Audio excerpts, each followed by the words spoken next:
Beloved brothers and sisters in Christ, ಕ್ರಿಸ್ತನಲ್ಲಿ ಪ್ರಿಯವಾದಂಥ ಸಹೋದರ ಮತ್ತು ಸಹೋದರಿಯರೇ, I greet you all in the matchless name of our Lord and Savior Jesus Christ. ಸರಿಸಾಟಿ ಇಲ್ಲದಂಥ ಯೇಸು ಕ್ರಿಸ್ತನ ನಾಮದಲ್ಲಿ ನಿಮ್ಮೆಲ್ಲರಿಗೂ ಶುಭಾಶಯಗಳು. Such a joy to come to your house through this program. ಈ ಕಾರ್ಯಕ್ರಮ ಮುಖಾಂತರ ನಿಮ್ಮ ಮನೆಗಳಲ್ಲಿ ಬರುವುದರಲ್ಲಿ ತುಂಬಾ ಸಂತೋಷ. I thank the Lord for this wonderful privilege He has granted us. ದೇವರು ನಮಗೆ ಕೊಟ್ಟಂತ ಈ ಸದಾವಕಾಶಕ್ಕಾಗಿ ದೇವರಿಗೆ ವಂದನೆಯನ್ನು ತಿಳಿಸ್ಕೊಳ್ತೇನೆ. The presence of the Lord shall minister to us this wonderful time. ದೇವರ ಪ್ರಸನ್ನತೆ ನಮಗೆ ಸಹಾಯ ಮಾಡಲಿ. As you have been tuned to this program, I am sure that the Lord is going to minister to you through this program. ಈ ಕಾರ್ಯಕ್ರಮ ನೋಡುವಾಗಲೇ ದೇವರು ನಿಮ್ಮನ್ನು ಮುಟ್ಟಲಿ, ನಿಮಗೆ ಸಹಾಯ ಮಾಡಲಿ ಎಂಬುದಾಗಿ ನಮ್ಮ ಪ್ರಾರ್ಥನೆ. The presence of the Lord is going to be manifested among us right now. ದೇವರ ಪ್ರಸನ್ನತೆ ನಮ್ಮ ಮುಂದುಗಡೆ ಈ ದಿನದಲ್ಲಿ ಪ್ರತ್ಯಕ್ಷವಾಗುತ್ತದೆ. Shall we start this program with prayer? ಈ ಕಾರ್ಯಕ್ರಮವನ್ನು ನಾವು ಪ್ರಾರ್ಥನೆಯಿಂದ ಪ್ರಾರಂಭಿಸೋಣವೇ? Father, in the name of Jesus, we come to your presence. ತಂದೆಯೇ, ನಿಮ್ಮ ಕುಮಾರನ ಮುಖಾಂತರ ನಿನ್ನ ಸಮ್ಮುಖಕ್ಕೆ ಬರುತ್ತಿದ್ದೇವೆ ಸ್ವಾಮಿ. Those who have been tuned to this program, minister to them through your words. ಕರ್ತನೆ, ನಿನ್ನ ವಾಕ್ಯದ ಮುಖಾಂತರ ಈ ಕಾರ್ಯಕ್ರಮ ಯಾರು ನೋಡುತ್ತಿದ್ದಾರೋ ಅವರಿಗೆ ಸಹಾಯ ಮಾಡು ಸ್ವಾಮಿ. Let the very presence of the Holy Ghost take full control in the name of Jesus. ಪವಿತ್ರಾತ್ಮನೇ, ನೀನೇ ಎಲ್ಲ ನಿಯಂತ್ರಣವನ್ನು ವಹಿಸಿಕೋ ಸ್ವಾಮಿ. Touch your people right now. ನಿನ್ನ ಮಕ್ಕಳನ್ನು ಸ್ಪರ್ಶಿಸು ಕರ್ತನೆ. Touch your people right now, Lord. ನಿನ್ನ ಜನರನ್ನು ಮುಟ್ಟು ಸ್ವಾಮಿ. Let this word be, Lord, source of strength to their spiritual life. ಅವರ ಆತ್ಮಿಕ ಜೀವಕ್ಕೆ ಇದು ಒಂದು ಕರ್ತನೆ ಆಶೀರ್ವಾದವಾಗಿ ಬಲವಾಗಿ ಕಾಣಲ್ಪಡಲಿ ಸ್ವಾಮಿ. In Jesus' name. ಯೇಸು ಕ್ರಿಸ್ತನ ಮುಖಾಂತರ. Amen. Amen. My dear beloved brothers and sisters, ನನಗೆ ಪ್ರಿಯವಾದಂಥ ಸಹೋದರ ಮತ್ತು ಸಹೋದರಿಯರೇ, today we are going to learn how to pray. ಈ ದಿನದಲ್ಲಿ ನಾವು ಕಲಿಯಲಿದ್ದೇವೆ ಹೇಗೆ ಪ್ರಾರ್ಥಿಸುವುದು ಎಂಬುದಾಗಿ. Best teacher is the word of God itself. ನಮಗೆ ಒಳ್ಳೆ ಬೋಧಕ ಯಾರಂದ್ರೆ ದೇವರ ವಾಕ್ಯಗಳೇ. Word of God has everything we need. ದೇವರ ವಾಕ್ಯವೇ ನಮಗೆ ಎಲ್ಲಕ್ಕೂ ನಾಯಕವಾಗಿ ವಹಿಸುತ್ತದೆ. It reveals the very heart of God to each one of us. ನಮ್ಮೆಲ್ಲರಿಗೂ ದೇವರ ಬಗ್ಗೆ ಈ ದೇವರ ವಾಕ್ಯವೇ ನಮಗೆ ಪ್ರತ್ಯಕ್ಷವಾಗಿ ತಿಳಿಸಲ್ಪಡುತ್ತದೆ. These words have been inspired and has been spoken by God. ಈ ದೇವರ ವಾಕ್ಯಗಳು ಎಲ್ಲವೂ ದೇವರ ಆತ್ಮನಿಂದ ಪ್ರೇರೇಪಿಸಲ್ಪಟ್ಟು ಹೇಳಲ್ಪಟ್ಟಿರುವಂತಹ ವಾಕ್ಯಗಳು. As we listen to these words, ಈ ವಾಕ್ಯಗಳನ್ನು ಕೇಳುತ್ತಿರುವಾಗಲೇ I am very sure that the Holy Spirit is going to touch each one of you and going to bless you through this word. ನಾನು ನಿಶ್ಚಯವಾಗಿಯೂ ನಂಬುತ್ತೇನೆ, ನೀವು ದೇವರ ವಾಕ್ಯವನ್ನು ಕೇಳುತ್ತಿರುವಾಗಲೇ ದೇವರು ನಿಮ್ಮನ್ನು ಮುಟ್ಟಿ ನಿಮಗೆ ಸಹಾಯ ಮಾಡ್ತಾನೆ ಎಂಬುದಾಗಿ ನಂಬುತ್ತೇನೆ. How to pray? ಹೇಗೆ ಪ್ರಾರ್ಥಿಸುವುದು? Gospel according to Luke 11th chapter, first verse, when we read that verses, ಈ ರೀತಿಯಾಗಿ ಲೂಕ ಸುವಾರ್ತೆಯಲ್ಲಿ 11ನೇ ಅಧ್ಯಾಯ 1ನೇ ವಾಕ್ಯದಲ್ಲಿ ಓದುವಾಗ, one of the disciples of Lord Jesus came to him asking him to teach him how to pray. ಒಂದು ಶಿಷ್ಯನು ಬಂದು ಯೇಸು ಸ್ವಾಮಿಯ ಬಳಿಯಲ್ಲಿ ಪ್ರಾರ್ಥನೆ ಮಾಡುವುದು ಹೇಗೆ ಎಂಬುದಾಗಿ ಕಲಿಸು ಎಂಬುದಾಗಿ ಕೇಳುತ್ತಾನೆ. We all want to learn how to pray. ನಮ್ಮೆಲ್ಲರಿಗೂ ಗೊತ್ತುಂಟು ಹೇಗೆ ಪ್ರಾರ್ಥಿಸುವುದು ಎಂಬುದಾಗಿ. We are so eager to grow in our prayer life. ನಮ್ಮೆಲ್ಲರಿಗೂ ಒಂದು ಆಸಕ್ತಿ ಇದೆ, ಪ್ರಾರ್ಥನೆ ಜೀವಿತದಲ್ಲಿ ನಾವು ಬೆಳೆಯಬೇಕೆಂಬುದಾಗಿ. Yes, my dear friend. ಹೌದು ನನ್ನ ಪ್ರಿಯ ಸ್ನೇಹಿತನೇ, We have that thirst inside. ನಮ್ಮಲ್ಲಿ ಆ ದಾಹವು ಉಂಟು. And that thirst has been inspired by the Holy Spirit to each one of us. ನಮ್ಮೆಲ್ಲರಿಗೂ ಆ ದಾಹವು ಪವಿತ್ರಾತ್ಮನಿಂದಲೇ ಕೊಡಲ್ಪಟ್ಟಿದೆ. The more we are obedient to this call, the more we grow in relationship with God. ಆತನ ಕರೆಯುವಿಕೆಗೆ ನಾವು ವಿಧೇಯರಾಗುವಾಗ ನಾವು ಆತನ ಹತ್ತಿರಕ್ಕೆ ಬರುತ್ತಿದ್ದೇವೆ. Bible says that before we ask anything, Father knows what is required for us.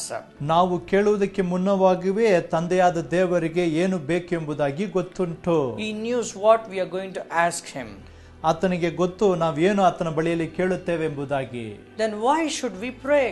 ಆದುದರಿಂದ ನಾವು ಹೀಗಿರುವುದಾದ್ರೆ ನಾವು ಏಕೆ ಪ್ರಾರ್ಥಿಸಬೇಕು? One of the brothers said other day, ಒಂದಾನೊಂದು ದಿನದಲ್ಲಿ ಒಂದು ಸಹೋದರ ಈ ರೀತಿಯಾಗಿ ಹೇಳಿದ್ರು, oh, God knows everything.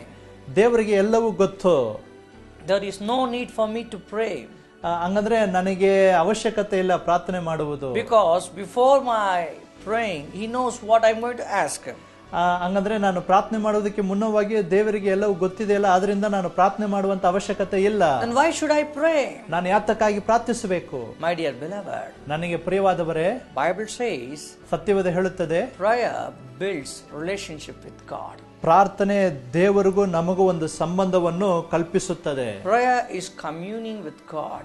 ಪ್ರಾರ್ಥನೆ ಬಂದು ದೇವರೊಟ್ಟಿಗೆ ಬೆರೆತು ಮಾತನಾಡುವಂಥದ್ದು. Prayer is drawing towards the heart of God. ದೇವರ ಹೃದಯಕ್ಕೆ ಹತ್ತಿರವಾಗಿ ಪ್ರಾರ್ಥನೆ ನಮ್ಮನ್ನು ನಡೆಸುತ್ತದೆ. Yes, my dear beloved. ಹೌದು ನನ್ನ ಪ್ರಿಯರೇ, That is why it's so important for each one of us to pray. ಆದುದರಿಂದ ನಿಮಗೂ ನಮಗೂ ತುಂಬಾ ಪ್ರಾಮುಖ್ಯವಾದದ್ದು ಪ್ರಾರ್ಥನೆ ಎಂಬುದು. Praying people are they that grow in relationship with God. ಪ್ರಾರ್ಥನೆ ಯಾರು ಮಾಡುತ್ತಾರೋ ಅವರು ದೇವರ ಸಹ ಸಂಬಂಧದೊಂದಿಗೆ ಬೆಳೆಯುತ್ತಾರೆ. Praying people are they those who have answers for their problems. ಅವರಿಗೆ ಬಂದು ಪ್ರಾರ್ಥನೆ ಮಾಡುವಾಗ ಅವರ ಕಷ್ಟಕ್ಕೆ ಪರಿಹಾರವಾಗುತ್ತದೆ. Praying people are they those who have strength in midst of their weaknesses. ಪ್ರಾರ್ಥನೆ ಮಾಡುವವರು ಅವರ ಬಲಹೀನತೆಯಲ್ಲಿ ಬಲವನ್ನು ಪಡೆದುಕೊಳ್ಳುತ್ತಾರೆ. Praying people are they those who have faith in the midst of hopeless situations. ಅವರು ಪ್ರಾರ್ಥನೆ ಮಾಡುವುದಾದರೆ ನಂಬಿಕೆಯಿಲ್ಲದಂತ ಸ್ಥಳದಲ್ಲಿ ಅವರು ನಿರೀಕ್ಷೆ ಉಳ್ಳವರಾಗಿ ನಂಬಿಕೆಯುಳ್ಳವರಾಗಿ ಇರುತ್ತಾರೆ. And if we could tune our hearts to be prayerful, we would experience the same as they are been experiencing. ನಾವು ಸಹ ಅವರ ರೀತಿಯಾಗಿಯೇ ಪ್ರಾರ್ಥನೆ ಮಾಡುವುದಕ್ಕೆ ನಾವು ಕಲಿಯುವಾಗ ಅವರಿಗೆ ಏನು ನಡೆಯುತ್ತೋ ಅದೇ ರೀತಿಯಾಗಿ ನಮಗೂ ದೇವರು ಮಾಡುತ್ತಾರೆ. How should we pray? ಹೇಗೆ ನಾವು ಪ್ರಾರ್ಥಿಸಬೇಕು? Jesus said, ಯೇಸು ಸ್ವಾಮಿ ಹೇಳಿದ್ರು, whatsoever you ask in my name, Father will do it. ನನ್ನ ಹೆಸರಿನಲ್ಲಿ ನನ್ನ ನಾಮದಲ್ಲಿ ಏನೇ ಕೇಳಿದ್ರೋ ತಂದೆಯಾದ ದೇವರು ಅದನ್ನು ಕೊಡುತ್ತಾನೆ. John 14:14 says that. ಯೋವನನ ಸುವಾರ್ತೆ 14:14 ಹೇಳುತ್ತದೆ, Pray in the name of Jesus. ಯೇಸು ಕ್ರಿಸ್ತನ ಹೆಸರಿನಲ್ಲಿ ಪ್ರಾರ್ಥಿಸಿರಿ. When you come before the Father, ತಂದೆ ಮುಂಭಾಗದಲ್ಲಿ ಬರುವಾಗ you need to come before him in the name of Jesus. ತಂದೆ ಮುಂಭಾಗದಲ್ಲಿ ಬರುವಾಗ ಯೇಸು ಕ್ರಿಸ್ತನ ಹೆಸರಿನಲ್ಲಿ ಬರತಕ್ಕದ್ದು. Through his name our prayers are answered. ಆತನ ಹೆಸರಿನಿಂದಲೇ ನಮಗೆ ಪ್ರಾರ್ಥನೆ ಉತ್ತರಿಸಲ್ಪಡುತ್ತದೆ. That is why it's so important that we pray in the name of Jesus. ಆದುದರಿಂದಲೇ ಯೇಸು ಕ್ರಿಸ್ತನ ನಾಮದಲ್ಲಿ ಪ್ರಾರ್ಥನೆ ಮಾಡತಕ್ಕದ್ದು ತುಂಬಾ ಪ್ರಾಮುಖ್ಯವಾದದ್ದು. Bible says, ಸತ್ಯವೇದ ಹೇಳುತ್ತದೆ, according to the letters written to Philippians. ಈ ರೀತಿಯಾಗಿ ಫಿಲಿಪ್ಪದವರಿಗೆ ಬರೆದಂತ ಪತ್ರಿಕೆಯಲ್ಲಿ ಬರೆಯಲ್ಪಟ್ಟಿರುವ ಹಾಗೆ Philippians chapter 2 verse 9 and 10 it says. 2:9-10 ಹೇಳಲ್ಪಟ್ಟಿದೆ. Shall we read this portion? ಆ ಭಾಗವನ್ನು ನಾವು ಓದಲು ಕೇಳೋಣವೇ? As we read in this portion, ನಾವು ಓದಿದ ಪ್ರಕಾರ the name of the Lord Jesus ಹಂಗಂದ್ರೆ ಯೇಸು ಕ್ರಿಸ್ತನ ನಾಮವು is above all names. ಎಲ್ಲಾ ಹೆಸರುಗಳಿಂತಲೂ ಶ್ರೇಷ್ಠವಾದ ಹೆಸರು. And to his name ಆತನ ಹೆಸರಿನಿಂದಲೇ every knee should bow. ಎಲ್ಲ ಮೊಳಕಾಳುಗಳು ಅಡ್ಡ ಬೀಳುವವು. All tongue has to confess. ಎಲ್ಲ ನಾಲಿಗೆ ಅರಿಕೆ ಮಾಡುವುದು. His name is above all names. ಆತನ ಹೆಸರು ಎಲ್ಲ ಹೆಸರಿಗಿಂತಲೂ ಶ್ರೇಷ್ಠವಾದ ಹೆಸರು ಎಂಬುದಾಗಿ. My dear friend, ನನ್ನ ಸ್ನೇಹಿತನೇ, the name of Jesus is exalted above all names. ಯೇಸು ಕ್ರಿಸ್ತನ ಹೆಸರು ಎಲ್ಲ ಹೆಸರುಗಳಿಂತ ಶ್ರೇಷ್ಠವಾದ ಹೆಸರು. Cancer has to bow before the name of Lord Jesus. ಎಲ್ಲ ನಾಲಿಗೆ ಆತನೇ ದೇವರು ಎಂಬುದಾಗಿ ಅರಿಕೆ ಮಾಡುವುದು. Cancer disease has to bow before the name of Lord Jesus. ಹಂಗಂದ್ರೆ ಈ ರೀತಿಯಾಗಿ ರಣ ಕಾಯಿಲೆಯೂ ಸಹ ಯೇಸು ಕ್ರಿಸ್ತನ ಮುಂದಾಗಿ ಅಡ್ಡ ಬೀಳಬೇಕು. Poverty has to bow before Jesus. ಎಲ್ಲ ದರಿದ್ರಗಳು ಯೇಸು ಕ್ರಿಸ್ತನ ಮುಂದಗಡೆ ಅಡ್ಡ ಬೀಳಬೇಕು. All sorts of difficult situations has to bow before in the name of Jesus. ಎಲ್ಲ ಕಷ್ಟಕರವಾದಂತ ಸಂಗತಿ ಯೇಸು ಕ್ರಿಸ್ತನ ಹೆಸರಿನಲ್ಲಿ ಅಡ್ಡ ಬೀಳಬೇಕು. All the demonic oppressions has to bow before the name of Lord Jesus. ಎಲ್ಲ ದುಷ್ಟ ಶಕ್ತಿಗಳು ಸಹ ಯೇಸು ಕ್ರಿಸ್ತನ ಮುಂದಗಡೆ ಅಡ್ಡ ಬೀಳಬೇಕು. Oh, that name is so powerful. ಯಾಕಂದ್ರೆ ಆತನ ಹೆಸರು ಅಷ್ಟು ಶಕ್ತಿಯುಳ್ಳದ್ದು. Oh, that name is so wonderful. ಆ ಹೆಸರು ಅಷ್ಟು ಮಹತ್ವವುಳ್ಳದ್ದು. He is the only one name which is exalted above all names. ಆತನ ಹೆಸರು ಮಾತ್ರವೇ ಎಲ್ಲ ಹೆಸರಿಗಿಂತಲೂ ಶ್ರೇಷ್ಠವಾದ ಹೆಸರು. That is why it's so important that we use the name of Lord Jesus in our prayer. ಆದುದರಿಂದಲೇ ನಾವು ತುಂಬಾ ಪ್ರಾಮುಖ್ಯವಾದದ್ದು ಆ ಹೆಸರನ್ನು ನಾವು ಪ್ರಾರ್ಥನೆಯಲ್ಲಿ ಉಚ್ಚರಿಸತಕ್ಕದ್ದು. Because scripture says that whatsoever we ask in his name it shall be done to us. ಸತ್ಯವೇದ ಹೇಳುತ್ತದೆ ಆ ಹೆಸರಿನಲ್ಲಿ ಏನೇ ಕೇಳಿದ್ರು ಆತನು ಕೊಡುತ್ತಾನೆ ಎಂಬುದಾಗಿ. As we are going to listen towards this message, ನಾವು ಈ ಸಂದೇಶವನ್ನು ಕೇಳುತ್ತಿರುವಾಗ we are going to learn about 9 secret keys of prayer. 9 ರಹಸ್ಯವಾದಂತ ಬೀಗದ ಕೈಗಳ ಬಗ್ಗೆ ಪ್ರಾರ್ಥನೆ ಬಗ್ಗೆ ನಾವು ಕೇಳಲಿದ್ದೇವೆ. The first key is, ಒಂದನೆಯ ಬೀಗದ ಕೈ, use the name of Lord Jesus in your prayer. ನಿಮ್ಮ ಪ್ರಾರ್ಥನೆಯಲ್ಲಿ ಯೇಸು ಕ್ರಿಸ್ತನ ನಾಮವನ್ನು ಉಪಯೋಗಿಸಿರಿ. The name of Lord Jesus brings power in your prayer. ಯೇಸು ಕ್ರಿಸ್ತನ ನಾಮದಲ್ಲಿ ನೀವು ಪ್ರಾರ್ಥಿಸುವಾಗ ನಿಮಗೆ ಬಲವನ್ನು ತರುತ್ತದೆ. The name of Jesus brings the presence of God in your prayer. ನಿಮ್ಮ ಜೀವಿತದಲ್ಲಿ ದೇವರ ಪ್ರಸನ್ನತೆಯನ್ನು ಆತನ ಹೆಸರು ತರುತ್ತದೆ. The name of Lord Jesus opens the gates of heavens for you. ಯೇಸು ಕ್ರಿಸ್ತನ ನಾಮವನ್ನು ಹೇಳುವಾಗ ಪರಲೋಕದ ಬಾಗಿಲನ್ನು ನಿಮಗಾಗಿ ತೆರೆಯಲ್ಪಡುತ್ತದೆ. The second powerful key is, ಎರಡನೆಯ ಬಲವಾದಂತ ಬೀಗದ ಕೈ, use blood of Jesus in our prayer. ಯೇಸು ಕ್ರಿಸ್ತನ ರಕ್ತವನ್ನು ನಿಮ್ಮ ಪ್ರಾರ್ಥನೆಯಲ್ಲಿ ಉಪಯೋಗಿಸಿರಿ. Blood of Jesus. ಯೇಸು ಕ್ರಿಸ್ತನ ರಕ್ತವು, Blood of Jesus ಯೇಸು ಕ್ರಿಸ್ತನ ರಕ್ತವು is our covering. ಅದೇ ನಮಗೆ ಭದ್ರತೆ. That is our covering. ಅದೇ ನಮಗೆ ಭದ್ರತೆ. Psalms 32 says, ಕೀರ್ತನೆ 32 ಹೇಳುತ್ತದೆ, blessed is the person whose sins are covered. ಯಾರ ಪಾಪ ಕ್ಷಮಿಸಲ್ಪಟ್ಟಿದೆಯೋ ಅವರೇ ಧನ್ಯರು. Whose sins are covered? ಯಾವರ ಪಾಪ ಮುಚ್ಚಲ್ಪಟ್ಟಿದೆಯೋ, The one who believes in the blood of Jesus. ಯಾರು ಯೇಸು ಕ್ರಿಸ್ತನ ಹೆಸರನ್ನು ನಂಬುತ್ತಾರೋ, Blood of Jesus has covered our sins. ನಮ್ಮ ಪಾಪವೆಲ್ಲ ಅವನು ಮುಚ್ಚಲಾಕಿದ್ದಾನೆ. Blood of Jesus is symbolic for our sanctification. ನಮ್ಮ ಎಲ್ಲ ಪಾಪ ಮುಚ್ಚಲ್ಪಟ್ಟಿದೆ ಎಂಬುದಾಗಿ ಯೇಸು ಕ್ರಿಸ್ತನ ರಕ್ತ ಸಂಕೇತವಾಗಿದೆ. Blood of Jesus sanctifies our sins. ನಮ್ಮ ಎಲ್ಲ ಪಾಪಗಳನ್ನು ಯೇಸು ಕ್ರಿಸ್ತನ ರಕ್ತ ಶುದ್ಧೀಕರ ಮಾಡಿದೆ. Blood of Jesus is a protection. ಯೇಸು ಕ್ರಿಸ್ತನ ರಕ್ತ ನಮಗೆ ಭದ್ರತೆಯನ್ನು ತರುತ್ತದೆ. Blood of Jesus is a covenant.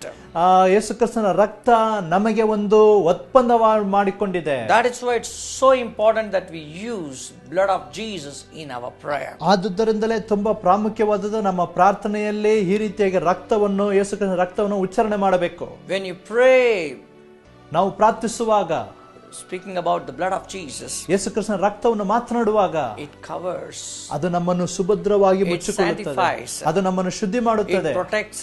ಅದು ನಮ್ಮನ್ನು ಕಾಪಾಡುತ್ತದೆ. It is a covenant relationship. ಅದು ಒಂದು ಒಪ್ಪಂದ ಮಾಡಿಕೊಂಡಂತ ಒಂದು ಸಂಬಂಧ. Blood always symbolic for the covenant relationship. ಹಾಗಾದ್ರೆ ರಕ್ತ ಯಾವಾಗಲೂ ಸಂಕೇತವಾಗಿರುತ್ತದೆ ಆತನೊಂದಿಗೆ ನಾವು ಒಪ್ಪಂದ ಮಾಡಿಕೊಂಡಿದ್ದೇವೆ ಎಂಬುದಾಗಿ. 1 John 1:9 says, 1 ಯೋವಾನ 1:9 ಹೇಳುತ್ತದೆ, blood of Jesus covers our sins and it cleanses from all iniquities. ಯೇಸು ಕ್ರಿಸ್ತನ ರಕ್ತ ನಮ್ಮನ್ನು ಸಕಲ ಅನೀತಿಗಳಿಂದ, ಪಾಪಗಳಿಂದ ನಮ್ಮನ್ನು ಕ್ಷಮಿಸಿಬಿಟ್ಟು ನಮ್ಮನ್ನು ಶುದ್ಧೀಕಾರ ಮಾಡುತ್ತದೆ ಎಂಬುದಾಗಿ. Hebrews 12:24 says, ಹೀಬ್ರೂ ಈ ರೀತಿಯಾಗಿ 12:24 ಹೇಳುತ್ತದೆ, it sanctifies us. ನಮ್ಮನ್ನು ಶುದ್ಧಿ ಮಾಡುತ್ತದೆ. Hebrews 13:12 says, 13:12 ಹೆಬ್ರಿಯರಿಗೆ ಬರೆದಂತ ಪತ್ರಿಕೆ ಹೇಳುತ್ತದೆ, it is a protection. ಅದು ನಮಗೆ ಸುಭದ್ರವಾಗಿದೆ. It gives us a protection.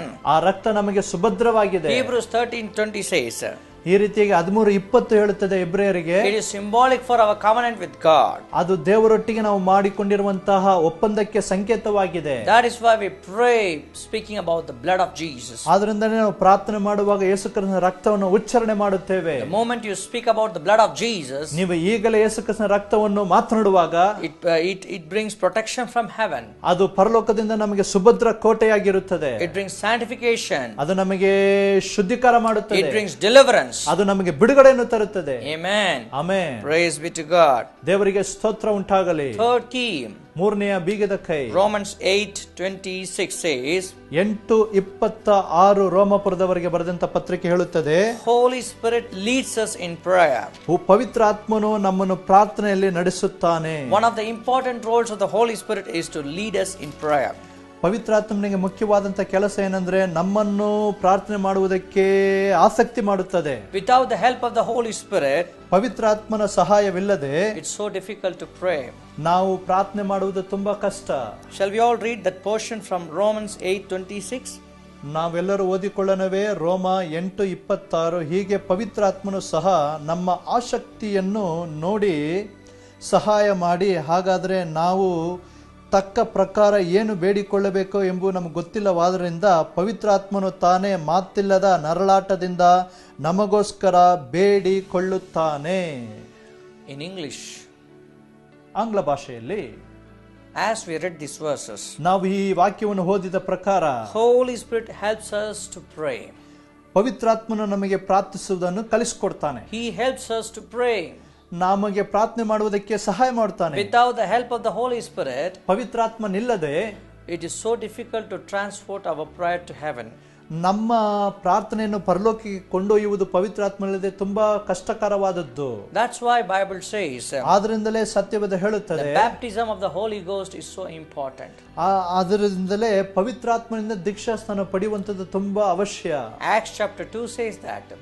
ಪವಿತ್ರಾತ್ಮನ ಬಗ್ಗೆ ಈ ರೀತಿಯಾಗಿ ಅಪೊಸ್ತಲರ ಕೃತ್ಯಗಳು 2ನೇ ಅಧ್ಯಾಯ ಹೇಳುತ್ತದೆ, they were all filled with the Holy Ghost. ಅವರೆಲ್ಲರೂ ಪವಿತ್ರಾತ್ಮನಿಂದ ತುಂಬಿದಾಗ they were speaking heavenly languages. ಅವರು ಪರಲೋಕದ ಭಾಷೆಯನ್ನು ಆಡಿದರು. ಎಂಬುದಾಗಿ ಹೇಳುತ್ತದೆ. Those who were there around them were surprised. ಅವರ ಸುತ್ತಲೂ ಇದ್ದವರು ಎಲ್ಲರೂ ನೋಡಿ ಆಶ್ಚರ್ಯ ಪಟ್ಟರು. Because they heard them speaking the oracles of God. ಅವರು ಬಂದು ಈ ರೀತಿಯಾಗಿ ದೇವರ ಮಾತುಗಳನ್ನು ಆಡಿದರು ಎಂಬುದಾಗಿ ನಾವು ನೋಡುತ್ತೇವೆ. Glorifying God. ಅವರು ದೇವರನ್ನು ಮಹಿಮೆ ಪಡಿಸಿದರು ಎಂಬುದಾಗಿ ನೋಡುತ್ತೇವೆ. One of the reasons why we need the gift of tongue is to pray.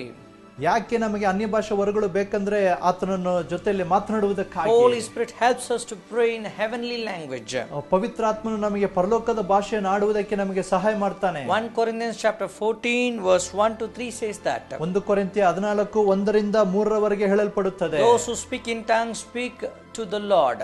ಯಾರು ಅನ್ಯ ಭಾಷೆ ಮಾತನಾಡುತ್ತಾರೋ ಅವರು ತಂದೆಯೊಂದಿಗೆ ರಹಸ್ಯವನ್ನು ಮಾತಾಡುತ್ತಾರೆ ಎಂಬುದಾಗಿ. My dear beloved brothers and sisters in Christ. ನನಗೆ ಪ್ರಿಯವಾದಂತ ಕ್ರಿಸ್ತನಲ್ಲಿ ಸಹೋದರ ಮತ್ತು ಸಹೋದರಿಯರೇ, when the baptism of the Holy Ghost comes upon us, ನಿಮ್ಮ ಮೇಲೆ ಪವಿತ್ರಾತ್ಮನ ದೀಕ್ಷಾಸ್ನಾನ ಶಕ್ತಿ ಬರುವಾಗ your prayers will become very strong. ನಿಮ್ಮ ಪ್ರಾರ್ಥನೆ ಬಲಗೊಳ್ಳುತ್ತದೆ. You will have a strong prayer life. ನಿಮಗೆ ಬಲವಾದಂತ ಪ್ರಾರ್ಥನಾ ಜೀವಿತ ಇರುತ್ತದೆ. With your intellectual and your flesh skills you cannot pray for a long time. ನಿಮ್ಮ ಬುದ್ಧಿ ಶಕ್ತಿಯಿಂದಲೂ ನಿಮ್ಮ ಸಾಮರ್ಥ್ಯದಿಂದಲೂ ತುಂಬಾ ಹೊತ್ತು ನೀವು ಪ್ರಾರ್ಥನೆ ಮಾಡಲಾಗುವುದಿಲ್ಲ. You will not have that satisfaction. ನಿಮಗೆ ಒಂದು ಸಂತೃಪ್ತಿ ಇರುವುದಿಲ್ಲ. But the heavenly language gives you that satisfaction. ಆದರೆ ಪರಲೋಕದಿಂದ ನಿಮಗೆ ಒಂದು ಸಂತೃಪ್ತಿ ಕೊಡಲ್ಪಡುತ್ತದೆ. When you have been led in your prayer to the Holy Spirit and pray in spirit. ಪವಿತ್ರಾತ್ಮನು ನಿಮ್ಮನ್ನು ಆಸಕ್ತಿಯಿಂದ ಪ್ರಾರ್ಥನೆ ಮಾಡುವಾಗ ನಿಮಗೆ ಸಂತೃಪ್ತಿ ಇರುತ್ತದೆ. Fourth key is, ನಾಲ್ಕನೆಯ ಬೀಗದ ಕೈ, holding on to the promises of God. ಅಂದ್ರೆ ದೇವರ ವಾಗ್ದಾನಗಳನ್ನು ಹಿಡಿದುಕೊಂಡವರಾಗಿ. 2 Corinthians chapter 1 verse 20 says that. 2 ಕೊರಿಂಥದವರಿಗೆ ಬರೆದಂತ ಪತ್ರಿಕೆ 1ನೇ ಅಧ್ಯಾಯ 20ನೇ ವಾಕ್ಯ. All promises in scripture are yes and amen in Christ.